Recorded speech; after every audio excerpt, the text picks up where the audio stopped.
Hello guys, welcome to my YouTube channel Civil Doors by Ajay Verma. In this video we will discuss about the interior panel of flat slab. The first question is, what is flat slab? The slab which is directly supported on the columns is known as flat slab. There are following types of flat slab. The first is the slab without drop and column head. The second is slab without drop and column with column head. The third is slab with drop and column without column head, and the fourth is slab with drop and column. So as we can see in the diagram, this is the first case when flat slab without drop and the column head. It directly depends or supported on these columns. So there is no beams and other material. This is the first case when no use of drop and column hold. So here next, this is the slab, flat slab with column head and without drop. So here this is the inclined portion is known as column head, and this is the rectangular portion is known as drop. So here slab, this is the case when the slab with the drop and column with column head. Okay. So there is fourth one case when this slab is contain a drop without column head. So here only drop is provided, no column head is provided here. So this is the diagram for interior panel of the flat slab. These are the four columns: column 1, column 2, column 3 and column 4. Interior panel sub makes by joining the center line of columns. So here this is the center line. Okay, the line joining by the center line of columns makes a interior panel. This shaded portion is known as interior panel, and interior panel is divided into two strips. The first is middle strip and the second is column strip. As the name suggested, the column strip, the strip in which the column presents, and the middle strip, the other area than column strip. So here this portion is middle strip, and other than this and this other than middle strip area, this is known as column strip. Though let us discuss the design specification given by the IS 456. The column strip width is given by 0.25 L2 but not greater than 0.25 L1 on each side of column. So here this is the column. So column strip is here, ठीक है, ये middle strip, ये फिर column strip. ठीक है, अब column strip की width given है each side of centre line of column, means इसके इस साइड भी इतना है और इस साइड भी इतने, दोनों साइड सेम डिस्टेंस है. वो कितनी होगी? 0.25 L2. L1 L2 क्या है? ये पैनल की विड्थ है, ये पैनल है मेरा, इसकी L1 एंड L2 दोनों साइड की लेंथ और विड्थ है. ठीक है, तो इसकी लेंथ गिवन है 0.25 L2. सो इधर भी 0.25 L2, इधर भी 0.25 L2. ठीक है, बट मेरा पैनल क्रिएट होता है, मेरा पैनल कितना है? ये अंदर वाला इतना मेरा एक पैनल है. तो आधी कॉलम स्ट्रिप इधर होगी और आधी इधर होगी. ठीक है, ये कंबाइन करके एक कॉलम स्ट्रिप बनेगी और बीच वाली एक मिडल स्ट्रिप है. ठीक है, नेक्स्ट है मेरा drop. Length of drop should not less than the length of panel. ठीक है, एंड कॉलम हेड का डायमीटर कितना होगा? Should not greater than the length of panel divided by 4. ठीक है, इससे ज़्यादा नहीं होना चाहिए. एंड थिकनेस ऑफ स्लैब निकालते हैं हम स्पैन बाय डेप्थ रेशियो से. If drops are provided, if मैंने डिस्कस की थी टाइप्स ऑफ फ्लैट स्लैब, जिसमें कुछ में ड्रॉप्स डिवाइडेड बाय, जिसमें कॉलम हेड प्रोवाइडेड था, किसी में दोनों प्रोवाइडेड थे, किसी में कुछ भी प्रोवाइडेड नहीं था. तो उसके लिए अब थिकनेस ऑफ स्लैब निकालने के लिए वो कैसा आता है? पहला, जब ड्रॉप मेरा प्रोवाइडेड होता है, सब स्पैन बाय डेप्थ रेशियो होती है मेरी, वो किसकी को लेते हैं? 40/40 और 32. 40 केस में होते हैं माइल्ड सिले केस में, एंड 32 होती है जब HYSD बार और 415 और 550 स्टिल यूज हुआ. ठीक है, if drops are not provided, then the span by depth ratio taken as 40 into 0.9 और 30 इंटू 0.9 मीन्स जो मेरी स्पैन बाय डेप्थ रेशियो हो उसको 0.9 से मल्टीप्लाई कर देता हूँ, तो मेरी जो रेशियो लेंगे वो होंगे 36 और 28.8। ओके, एंड एक स्पेशल कंडीशन है, thickness of slab should not less than 125 mm in any case. 125 mm से मेरी थिकनेस कम नहीं होनी चाहिए किसी भी केस में। हमें निकालनी होती है इसके बाद एब्सोल्यूट सम ऑफ पॉजिटिव और नेगेटिव मूवमेंट्स, MO। अब MO क्या होता है मेरा टोटल मूवमेंट, और कैपिटल W होता है मेरा design load on the area L2 into LN। अब L2 क्या थी मेरी length of panel, and LN क्या है clear span extending from face to face of columns, capitals, etc., but not less than 0.65 L1. So Ln is the distance, clear span distance between face to face of columns. अगर मेरे पास column head नहीं दिया है question में तो मैं Ln लूँगा face to face of columns. अगर मेरे पास क्वेश्चन में दे रखा है कॉलम हेड प्रोवाइड करना है तब मैं क्या लूँगा L की डिस्टेंस, Ln की डिस्टेंस कॉलम हेड डायमीटर के फेस टू फेस दोनों साइड, ठीक है, कॉलम हेड के फेस टू फेस, ठीक है। ये हम क्वेश्चन में डिस्कस करेंगे।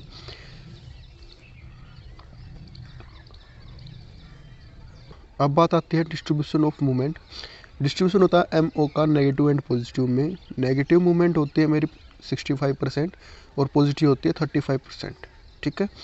और कॉलम स्ट्रिप के लिए जब अलग से डिस्ट्रीब्यूट करूँगा मैं, उसके लिए पॉजिटिव होगी 60% और नेगेटिव होगी 75% ऑफ नेगेटिव, एंड पॉजिटिव है मीन्स पॉजिटिव केस में क्या करना है पॉजिटिव का ही परसेंटेज उठाना और नेगेटिव केस में नेगेटिव का परसेंटेज उठाना है, ठीक है। अब मिडल स्ट्रिप के लिए बात कर रहे हैं, अगर मैंने कॉलम स्ट्रिप में पॉजिटिव मूवमेंट 60% लिया है तो मिडल स्ट्रिप के लिए कितना बच जाएगा 40%। सेम केस जब कॉलम स्ट्रिप के लिए नेगेटिव मूवमेंट मैंने 55% लिया है तो मिडल स्ट्रिप के लिए कितना बचाएगा 25%, ठीक है। एक चीज़ याद रखना, इसमें परसेंटेज जब भी डिवाइड करो एक तो नेगेटिव वाली चीज़ हमें ऊपर रखनी है और कॉलम स्ट्रिप हमेशा ऊपर रखना है, ठीक है। ज़्यादा किसका होता है नेगेटिव का होगा या कॉलम स्ट्रिप का होगा। अब जैसे नेगेटिव के लिए डिस्ट्रीब्यूट कर दिया वो 65 ज़्यादा है, यहाँ 35 कम है ना।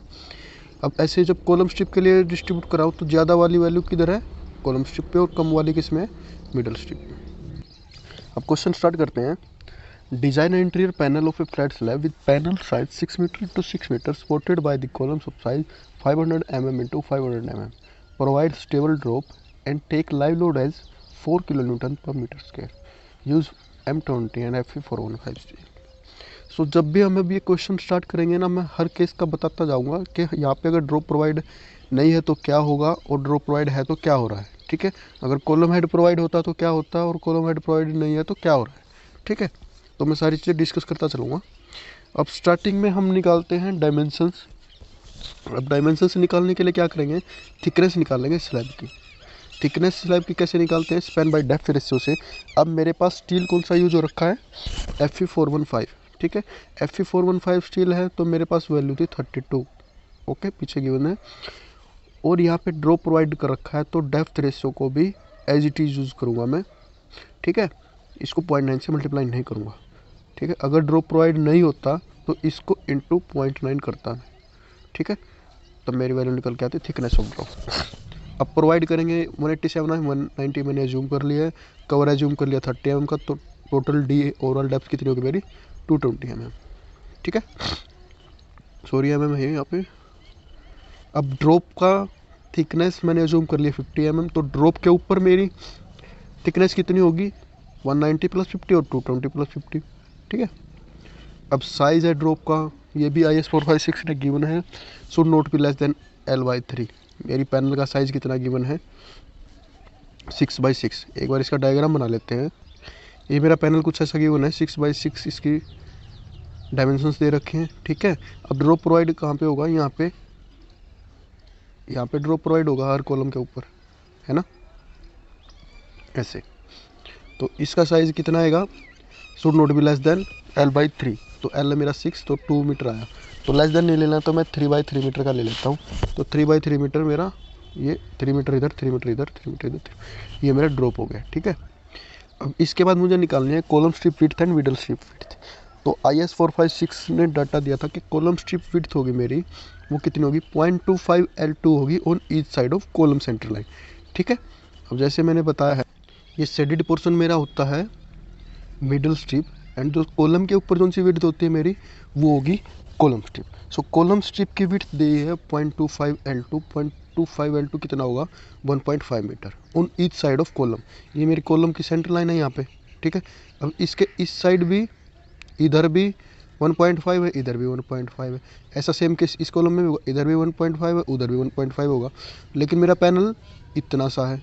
ठीक है, तो 1.5 इधर है और 1.5 इधर है, तो कॉलम स्ट्रिप की विड्थ कितनी होगी मेरी 1.5 प्लस 1.5 3 मीटर। ठीक है, अब ऐसे ही मैं निकालूंगा मिडल स्ट्रिप, तो टोटल है मेरा 6 मीटर, तो माइनस 3 मीटर, 3 मीटर आ जाएगा मेरा। ठीक है, कॉलम स्ट्रिप और मिडल स्ट्रिप, ये मिडल स्ट्रिप भी 3 मीटर की आई है और ये 1.5 इधर है, 1.5 इधर है। ठीक है, तो टोटल ये भी कितना हो गया 3 metre.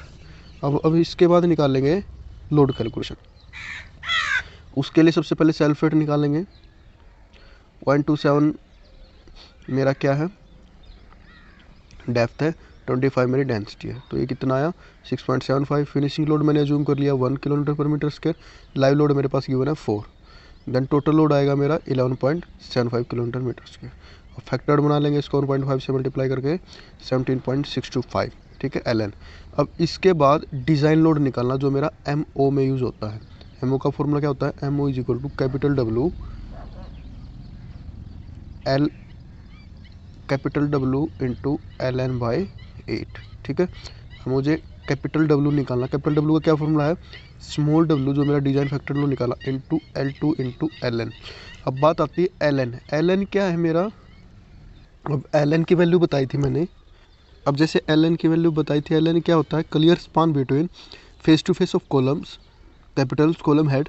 So here column head is not given, so LN की वैल्यू क्या होगी face to face of columns, तो कॉलम का फेस से दूसरे कॉलम के फेस की डिस्टेंस।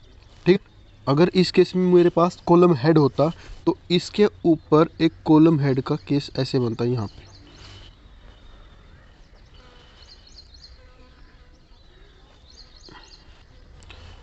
ऐसे से होता मेरा कॉलम हेड यहाँ पे। ठीक है, यहाँ पे भी। सो मेरे कॉलम हेड ऐसे प्रोवाइड होते। ठीक है, तब मैं डिस्टेंस कौन सी लेता, इस कॉलम हेड के यहाँ से लेके यहाँ तक के। ठीक है, फेस टू फेस डिस्टेंस। लेकिन अब मेरे पास गिवन नहीं है कॉलम हेड, तो मैं क्या लूँगा कॉलम की फेस टू फेस डिस्टेंस। ठीक है, अब मेरे कॉलम की कितनी विड्थ थी 500 mm, तो 250 इधर रह गई और 250 इधर है। ठीक है, तो मैं क्या निकाल लूँगा 6 में से, टोटल में से 250 इधर का 250 इधर का 500 mm माइनस कर दो, कितनी बचेगा मेरे पास 5.5। तो कैपिटल W निकाल के लेके आऊँगा मैं, स्मॉल w इंटू L2 मेरे पास है 6 और LN है 5.5, तो कैलकुलेशन के बाद 581.625 किलोमीटर। ओके, इसके बाद मैं निकालूंगा टोटल डिज़ाइन मूवमेंट MO, वो कितना आएगा capital W into LN by 8। Capital W निकाल दिया, LN निकाल दिया अपॉन 8, वैल्यू आई मेरे पास 400 किलोमीटर मीटर। ठीक है, अब आती है distribution of movement. Distribution of movement जैसी बताई थी, टोटल नेगेटिव मूवमेंट और टोटल पॉजिटिव मूवमेंट। 65% होती है मेरी नेगेटिव, 35 होती है पॉजिटिव। ठीक है, कैलकुलेट करने के बाद आई 260 एंड 140 किलोमीटर। अब वैसे ही इसको कॉलम स्ट्रिप और मिडल स्ट्रिप के लिए भी डिवाइड करूँगा, डिस्ट्रीब्यूट करूँगा। कॉलम स्ट्रिप के लिए मैंने बताया था नेगेटिव जो मेरी होती है उसकी वैल्यू ज़्यादा होती है, और कॉलम स्ट्रिप के लिए भी जो डिस्ट्रीब्यूशन लूँगा वो मैक्सिमम वाला लूँगा। अब नेगेटिव का डिस्ट्रीब्यूशन होता है 75 और 25 में। ठीक है, तो 75 होगा मेरा कॉलम स्ट्रिप के लिए और 25 होगा मिडल स्ट्रिप के लिए। ऐसा ही है, नेगेटिव के लिए 75 इधर गिवन है कॉलम स्ट्रिप के लिए, बचा हुआ 25 है मिडल स्ट्रिप के लिए। अब ऐसे ही पॉजिटिव का डिस्ट्रीब्यूट करूँगा मैं 60 और 40 में, 60 एंड 40। अब 60 किसका होगा कॉलम स्ट्रिप का और 40 होगा मेरा मिडल स्ट्रिप का। ठीक है, अब ऐसे मूवमेंट निकाल दिए। अब मैं निकालूंगा चेक फॉर शियर। अब मुझे शियर चेक करना है, अगर ये है check for shear for slab. ठीक है, अब इसके लिए क्रिटिकल सेक्शन होता मेरा कॉलम के फेस से डिवाइड टू डिस्टेंस पे। ठीक है, अब जैसे मेरा क्वेश्चन में रेड लाइन से गिवन है ये वाला, ये क्रिटिकल सेक्शन है इतना। ठीक है, ये अंदर वाला मेरा कॉलम है 500 mm का, क्रिटिकल सेक्शन टोटल है, ठीक है। अब क्रिटिकल सेक्शन का साइज़ कितना होगा, d/2 डिस्टेंस है मेरी, d थी मेरी 240 है ना, इधर भी d/2 टोटल लेंथ निकालनी पड़ जाए मुझे, तो कितनी होगी बीच वाली 500 mm है कॉलम की, इधर भी d/2 इधर भी d/2, तो कंप्लीट एक d हो गया। d कितना है मेरा 240, और 500 + 240 740। अब मेरा साइज़ आया है क्रिटिकल सेक्शन का 740 का स्क्वायर, ठीक है। अब इसका पेरीमीटर निकालना पड़ जाए तो कितना होगा पेरीमीटर, 4 × 740, 740 + 740 + 740 + 740 है ना। अब इसके बाद मुझे निकालना है शेयर फोर्स V। अब शेयर फोर्स V कैसे निकालता हूँ मैं, पूरे पैनल के एरिया से क्रिटिकल सेक्शन का एरिया माइनस कर देता हूँ, ठीक है, और उसको मल्टीप्लाई कर देता हूँ मेरे डिज़ाइन लोड से, ठीक है। अब पूरे क्रिटिकल सेक्शन का एरिया कितना, 6 × 6, ठीक है। अब क्रिटिकल सेक्शन का एरिया 0.740 × 0.740, 740 का है ना मेरा ये वाला, ठीक है। अब टोटल पैनल का साइज़ कितना था, 6 × 6, तो मेरा V की वैल्यू आई 624.849। अब इसके बाद नॉमिनल शेयर निकालूंगा मैं। नॉमिनल शेयर क्या है, टाउ V = V/B0D। B0 क्या है, पेरीमीटर का केस है, तो B0 की वैल्यू, B0 होता है मेरा पेरीमीटर, D वही सेम डेप्थ है, ठीक है। V मैंने अभी वैल्यू निकाल ली है, किलो न्यूटन था, इसके न्यूटन बना दिया, 100,000 से मल्टीप्लाई कर दिया। B0 है मेरा 4 × 740, ठीक है। यहाँ से मेरी टाउ V की वैल्यू आई 0.88। अब टाउ C की वैल्यू होती है 0.25 √FCK, इसकी वैल्यू आती है 1.118 न्यूटन पर मीटर स्क्वायर, ठीक है। अब मेरा टाउ V आया है लेस देन टाउ C, तो मेरा शेयर में सेफ है ये, ठीक है। अब इसके साथ मैं एक और चेक फॉर शेयर कर सकता था ड्रॉप को लेके। अब ड्रॉप का साइज़ मेरा पहले ही लार्ज है, ठीक है, ड्रॉप का साइज़ मेरा क्या है, कॉलम से बड़ा हुआ है, तो वो भी ऑटोमेटिकली सेफ होगा, ठीक है, इसलिए मैंने शेयर का चेक दिखाया नहीं हुआ है। अब नेक्स्ट आता है मेरा एरिया ऑफ रेनफोर्समेंट। अब एरिया ऑफ रेनफोर्समेंट में क्या करना मुझे, मिडल स्ट्रिप और कॉलम स्ट्रिप के लिए रेनफोर्समेंट डिस्ट्रीब्यूट करनी है। अब नेगेटिव के लिए निकालूंगा मैं, जब कॉलम स्ट्रिप में नेगेटिव के लिए मूवमेंट कितनी थी 195, और कॉलम स्ट्रिप के ऊपर डेप्थ कितनी होती है 240 mm। अब मेरा देखो डायग्राम में, अब देखो जो मैं साइड व्यू लेता हूँ इस फ्लैट स्लैब का, ये मेरे कॉलम्स हैं, ये नीचे कॉलम गिवन है, ठीक है, उसके ऊपर ड्रॉप है, ये वाला ड्रॉप प्रोवाइड कर रखा है, ठीक है। ये मेरी मिडल स्ट्रिप इतना, ये मेरी कॉलम स्ट्रिप, ठीक है। अब मेरा ड्रॉप का साइज़ कितना 3 × 3 का, वो कॉलम स्ट्रिप की विड्थ कितनी है 3 मीटर है, ये भी 3 मीटर है, ये भी 3 मीटर है, ठीक है। 1.5 कब लेते हैं, सेंटर लाइन के इधर, ये सेंटर लाइन इधर से 1.5 है, इधर से 1.5, तो टोटल 3 मीटर ही हुआ ना, ठीक है। अब मेरी इसके ऊपर विड्थ कितनी होगी, यहाँ पे कॉलम स्ट्रिप के ऊपर विड्थ, मेरी ड्रॉप की विड्थ 50 प्लस की थी, तो 50 प्लस करने के बाद कितनी आती है 240, ठीक है, यही मैं समझाना चाहता था। अब मेरी डी आ गई 240। अब मोमेंट मेरे पास है, अब फॉर्मूला पुट करेंगे 0.87 FY AST D × 1 - AST FY/BD FCK। Value put करने के बाद मेरा AST की वैल्यू निकल के आती है 2419 mm²। तो इसके हिसाब से अब मैं बार यूज़ कर रहा हूँ 12 mm का, तो स्पेसिंग कितनी आएगी, एक बार का area upon total area into length. अब लेंथ कितनी है मेरी कॉलम स्ट्रिप की 3 मीटर, तो इसको mm में कन्वर्ट कर लिया 3000, ठीक है। स्पेसिंग आ गई मेरी 140, use 12 mm diameter bar @ 140 centre to centre. अब इसके बाद मैं निकाल रहा हूँ पॉजिटिव मूवमेंट के लिए, सेम केस करूँगा, 84 मेरी मूवमेंट है, डेप्थ मेरी सेम होगी 240। फॉर्मूले में पुट करने के बाद सारी वैल्यू, मेरा AST आता है 1285 और मेरी स्पेसिंग आई 183। तो इसको मैं जूम कर लूँगा, use 10 mm diameter bar @ 180 mm spacing. ऐसा ही सेम करना है मिडल स्ट्रिप के लिए, दोनों नेगेटिव एंड पॉजिटिव मूवमेंट के लिए AST निकालना है, एरिया एक बार जूम करना, 10 mm डायमीटर का बार जूम किया, उसकी स्पेसिंग निकाल देनी है, ठीक है। ऐसा ही सेम मैंने कर दिया पॉजिटिव के लिए, फॉर्मूला सेम रखना है यही वाला, m0 = 0.87 FY AST D × 1 - AST FY/BD FCK, ठीक है। ऐसे मेरे पास पॉजिटिव के लिए मूवमेंट थी 56 और D है मेरा 190। अब दोनों में मिडल स्ट्रिप के लिए D मेरा 190 कैसे आया, ये वाला मेरा डायग्राम था, तो ये थी मेरी दोनों कॉलम स्ट्रिप, ये बीच वाली क्या थी मिडल स्ट्रिप, तो यहाँ पे ड्रॉप ऐड था, यहाँ पे ड्रॉप नहीं है, ठीक है, तो यहाँ पे थिकनेस कम होती है ना, ड्रॉप की थिकनेस माइनस कर देंगे, तो मेरी कितनी आएगी 190, ठीक है। मिडल स्ट्रिप के केस में आएगा 190, ठीक है, और यहाँ भी मैं लूँगा 190, ठीक है। अब मैंने बार निकाल दिए, उनकी स्पेसिंग निकाल दी है। ठीक है, ये मेरा कुछ ऐसा डायग्राम बनेगा। ये मैंने ड्रॉप प्रोवाइड कर रखा है। उसके बाद एक कॉलम है, ये स्लैब है। ठीक है, ड्रॉप का साइज़ दे रखा है 3x3 का। अब इसके बाद करते हैं इसकी रेनफोर्समेंट। अब रेनफोर्समेंट के लिए क्या करना होता है मुझे, जो भी मेरी मिडल स्ट्रिप के लिए है, मिडल स्ट्रिप के लिए कितना आया था मेरा 10 के बार आए थे। ठीक है, 10 के ही बार यूज़ कर रहा था मैं। अब मैं पहले बात करता हूँ मिडल स्ट्रिप के लिए। मिडल स्ट्रिप मेरी ये है, मिडल स्ट्रिप दोनों साइड ये मिडल स्ट्रिप। अब जब बात मिडल स्ट्रिप की आती है तो यहाँ पे बार यूज़ करूँगा मैं 10 mm के बार 230 mm स्पेसिंग है। ठीक है, जो मिडल स्ट्रिप के लिए मैंने नेगेटिव मोमेंट से निकाले थे।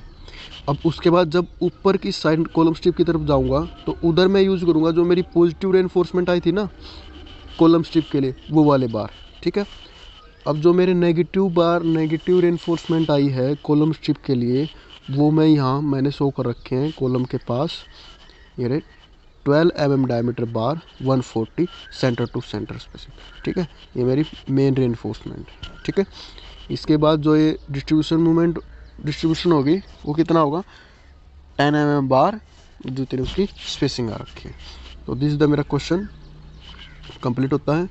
Thank you.